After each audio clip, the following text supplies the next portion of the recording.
নাহমাদুহু ওয়া নুসাল্লি আলা রাসূলিহিল কারীম আম্মা বা'দ। সম্মানিত দর্শকবৃন্দ, আসসালামু আলাইকুম রাহমাতুল্লাহি ওয়া বারাকাতুহু। সূরা জিলজালের বাকি অংশ। আল্লাহ পাক বলেন, ইয়াউমা ইযিন তুহাদ্দিসু আখবারাহা বিআন্না রাব্বাকা আওহা লাহা।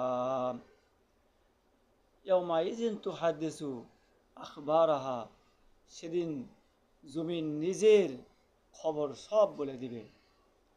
আর বিআন্না রব্বাকা আওহা, হে রাসূল, তোমার প্রভুই তাকে এরূপ করার নির্দেশ দেবেন।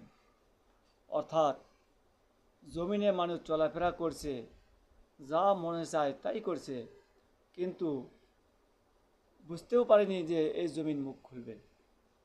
কাল কিয়ামতের দিন জমিন সাক্ষী দিবে তার উপরে চলাফেরা করেছে, কোন ব্যক্তি কী কাজ করেছে, সব জমিন সাক্ষী দিবে। সেদিন এই বোবা জমিন কথা বলবে। সুতরাং জমিনে আমরা চলাফেরা করবো খুব সাবধানে। আল্লাহকে ভয় করতে হবে সর্বাবস্থায়।